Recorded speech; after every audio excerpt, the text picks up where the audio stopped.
एक सिंपल सा क्वेश्चन है कि आजकल की जो मॉडर्न लड़कियां हैं नो डाउट स्टाइलिश है, कॉन्फिडेंट है, शॉर्ट ड्रेस भी पहनती हैं, लेकिन फिर भी उनमें से बहुत सी लड़कियां तुम्हारे दिल पे कोई छाप छोड़ के नहीं जाती। माना वो दिखने में अच्छी लगती है पर तब भी इतनी कुछ ज़्यादा खास नहीं लगती। और यहीं दूसरी तरफ कुछ लड़कियां होती हैं जो दिखने पे इतनी ज़्यादा खास नहीं लगती, वो ना ही ओवर ड्रेस करती है ना ही ओवर मेकअप करती हैं, लेकिन तब भी उनकी प्रेजेंस इतनी पावरफुल होती है कि हर कोई उन्हें देखता रह जाता है। ऐसा क्यों है? क्योंकि अट्रैक्शन का गेम लुक्स का नहीं है, वो सेडक्शन का होता है। सो आज अपन इसी बारे में बात करने वाले हैं कि एक्चुअली तुम कैसे अपने आप को ना ही ओवर ड्रेस करके बस अपने आप को सिंपल दिखा के और अपनी बातों से लोगों को अपने बस में कर सकते हो, बट एक्चुअली बस में नहीं कि हाँ तुम अपनी छाप छोड़ सकते हो। सो भाइयों तुम बताओ कि आज के टाइम पे सबसे बड़ी प्रॉब्लम क्या है लोगों की, कि बेसिक अपने लुक्स पे काम करते हैं और अपने आप को बिल्कुल एक फेक पर्सनैलिटी के अंदर रखते हैं कि जो एक्चुअली वो होते भी नहीं है, वो दिखाने की कोशिश करते हैं। और ये जो अवेलेबल वाला फंडा है कि हाँ वो ज्यादा अवेलेबल भी नहीं रहते हर किसी के लिए, या कम रहते हैं, पर ये सब करने के बाद इंडियन में मिलता क्या है? हाँ लोग उनकी तरफ अट्रैक्टिव होते हैं, उनमें इंटरेस्ट लेते हैं, बट ज्यादा लंबे टाइम के लिए नहीं। उन्हें अटेंशन मिलता है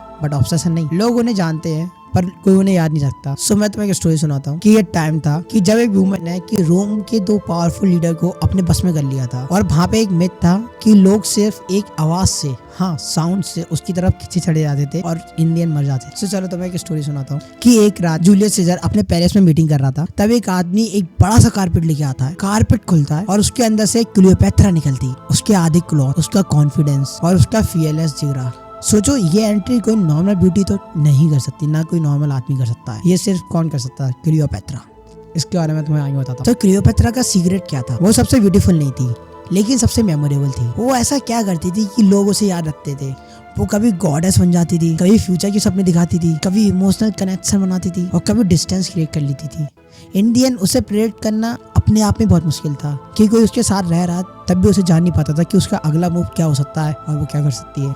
अब सीजर जैसा बंदा जिसे पॉलिटिक्स और वॉर में सबसे ज्यादा इंटरेस्ट था, वो इन सबको छोड़ के सबसे ज्यादा इंटरेस्ट किस में लेने लगा? क्लियोपेत्रा में। कुछ तो जानता ना उसमें। सो लेसन याद रखो कि अट्रैक्शन इक्वल्स टू प्रेडिक्टेबिलिटी नहीं होता, वो अनप्रेडिक्टेबिलिटी होता है कि हाँ सामने वाले को पता ना चले कि अगला मूव तुम क्या करने वाले हो। सो ग्रीक माइथोलॉजी में एक कॉन्सेप्ट था सेरेन। ये कोई नॉर्मल वुमन नहीं थी, वो सिर्फ गाती थी और लोग अपने शिप छोड़ के सिर्फ उसके पीछे चले जाते थे। और इंडियन क्या मरे आते थे, लेकिन उसका वेपन क्या था मैं बताता हूँ। एक तो उसकी वॉइस, और दूसरा उसका इमोशन, और तीसरा उसका इल्यूजन, जिससे वो लोगों को बस में करती थी। अब वो ऑब्सेशन जानता था कि हाँ उसका अट्रैक्शन कितना लाजवाब है कि लोग उसकी तरफ कैसे मंत्रमोहित हो जाते हैं।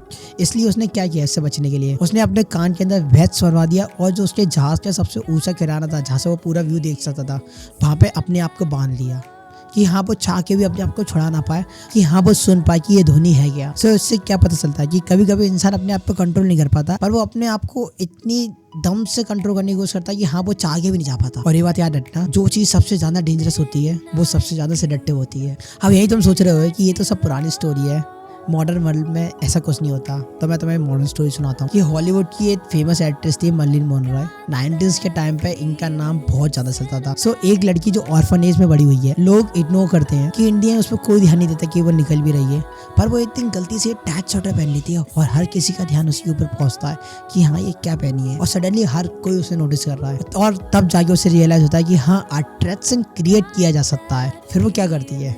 वो अपनी वॉइस पे काम करती है, अपनी वॉक को डिजाइन करती है इस तरीके से कि हाँ हर कोई उसे देखता रह जाए। और तीसरा एक्सप्रेशन प्रैक्टिस करती है कि हाँ वो अपने फेशियल एक्सप्रेशन क्या ऐसे बनाने, कैसे नहीं बनाने, कैसे अपने आप को प्रेजेंट करना है। सो ये सब करने के बाद उसे क्या मिला इन दी एंड? और तुम गूगल पे जाओ और मार्लिन मोनरो बस सर्च कर लो, तुम्हें सबसे ज्यादा सेडक्टिव उसकी वॉक मिलेगी। कि लोग उसके बारे में क्या बोलते थे कि उसकी आंखों में कुछ तो है, उसकी आवाज में भी कुछ है, और उसकी वाइब में तो बहुत ज्यादा कुछ है। लेकिन सच क्या था? सब कुछ नेचुरल नहीं था, सब कुछ ढोंग था, बस लोगों को दिखाने के लिए, और लोग वही देख रहे थे जो वो दिखाना चाहती थी। तो यहाँ पे तुम्हें पता चल गया होगा कि अट्रैक्शन कोई नेचुरल होने वाली प्रोसेस नहीं है, लोग इसे क्रिएट भी करते हैं और तुम इसे क्रिएट भी कर सकते हो अच्छा हो तो। बस तुम्हें समझना पड़ेगा कि एक्चुअली चीज़ें काम कैसे कर रही है। तो अब मैं तुम्हें एक एग्जैक्ट फार्मूला बताता हूँ जो हर जगह काम करेगा कि हाँ अगर तुम ये सारी चीज़ें करोगे तो तुम कहीं ना कहीं इंप्रूव करो, और सबसे इंपॉर्टेंट लोग कहीं ना कहीं तुम्हें नोटिस करेंगे। पहला अपनी वॉइस, उसे स्लो करो और सॉफ्ट बनाओ और कंट्रोल में रखो कि कोई भी शब्द तुम्हारे कंट्रोल से बाहर ना जाए, ऐसा ना लगे तुम बस बड़बड़ा रहे हो। दूसरा बॉडी लैंग्वेज, अपने आप को रिलैक्स रखो, स्ट्रेट रहो और इंडियन कॉन्फिडेंस कैरी करो अपने ऊपर। और चौथा मिस्ट्री, सब कुछ एक साथ रिवील मत करो, धीमे धीमे करके चीजें रिवील किया करो। ये नहीं कि मेरे पास ये है वो है, और थोड़ा हिडन मेंटेन करो अपने आप पे कि हाँ सामने वाला समझ ना सके कि तुम्हारा अगला मूव क्या हो सकता है। चौथा वैरायटी, थोड़ी वैरायटी लाओ अपने अंदर। कि एक जैसे इंसान मत बनो, कभी अच्छे कभी बुरे कभी मिस्ट्री, ऐसे अलग अलग पर्सनालिटी कैरी करने की कोशिश करो अपने ऊपर कि सामने वाला प्रेडिक्ट ना कर पाए कि हाँ तुम अगले मूव में क्या करने वाले हो। चलो तुम्हें डेंजरस ट्रूथ बताता हूँ कि तुम्हें कि एक आदमी को अट्रैक्ट करना कोई बड़ी बात नहीं है कि हर कोई अट्रैक्ट हो जाता है, बट उसे इमोशनली ट्रैप करना बहुत मुश्किल है कि हाँ कि सामने वाला तुम्हारे इमोशनल के आदी रहे, तुम उसके इमोशंस कंट्रोल कर पा रही हो, तो ये बहुत बड़ी बात है। इन दी एंड ऐसा नहीं है कि हाँ तुमने उसे अपनी तरफ अट्रैक्ट कर लिया, वो तो हर कोई कर सकता है, बस छोटे कपड़े और टाइट ही तो पहनने। चलो तो मैं बताता हूँ कि आदमी का दिमाग कैसे काम करता है कि वो विजुअल से अट्रैक्ट होता है और बोर्डम से बहुत जल्दी बोर हो जाता है, कि ब्यूटी उसके लिए एक एंटी गेट की तरह है, बट जो मिस्ट्री और जो इमोशंस के अप डाउन होते हैं उसमें उसे बहुत मजा आता है। सो अब तुम्हें समझ आया कि आज के जो मॉडर्न टाइम में प्रॉब्लम क्या है। सब कुछ इजीली अवेलेबल है, मिस्ट्री जीरो है, ओवर एक्सपोज है सारी चीजें, इसलिए जो अट्रैक्शन है ना वो वीक हो गया है बहुत ज्यादा, कि कोई भी आदमी एक पार्टनर पे नहीं टिक पा रहा, वो मल्टीपल जहाँ जाने की कोशिश कर रहा है, मल्टीपल लोगों को एक्सप्लोर करने की कोशिश कर रहा है। अगर वो एक के अंदर ही सब कुछ देख ले तो वो अलग अलग जगह जाए ही नहीं। सो सबसे पावरफुल सेडक्शन कब होता है कि उसका एक पार्ट इनोसेंट लगे और एक पार्ट सेडक्टिव लगे, और यही कंट्रोलेबिलिटी एक अट्रैक्शन को क्रिएट करती है। और अब तुम रियल लाइफ में अट्रैक्टिव बनना चाहते हो तो ये चीजें फॉलो करो, ये तुम्हारे बहुत ज्यादा काम में आएंगी। पहला, कभी भी अपने आप को ओवर एक्सपोज मत करो, थोड़ा मिस्ट्री से क्रिएट करो सेकंड अपने में। और तीसरा, अपनी वॉइस पे काम करो कि हाँ तुम इन दी एंड क्या बोल रहे हो वो मैटर नहीं कर रहा, पर तुम कैसे बोल रहे हो वो मैटर कर रहा है। चौथा, काम रहो। और पांचवा, अपने आप को रियल बनाओ कि हाँ इस पूरी भीड़ में से एक अकेले इंसान तुम ही हो जो इन सब में स्टैंड अप कर रहे हो। सो इन दी एंड यही है कि जो इजीली मिल जाता है उसकी वैल्यू हार लॉस हो जाती है, जो थोड़ा डिफिकल्ट होता है वही ऑब्सेशन बन जाता है। सो नेक्स्ट टाइम जब तुम्हें लगे कि हाँ मैं अट्रैक्टिव क्यों नहीं लग रहा, तो अपने आप को मिरर में मत देखना, बस अपनी प्रेजेंस को देखना कि हाँ कि तुम्हारे अंदर से क्या ऑरा निकल रहा है, कि लोग तुम्हें कैसे देख रहे हैं। क्योंकि ब्यूटी है ना वो लोगों को रोक सकती है, पर सेडक्शन क्या करता है, वो लोगों को बार बार वापस लाता है तुम्हारे ऊपर। So the art of seduction के चैप्टर 1 में बस इतना ही था।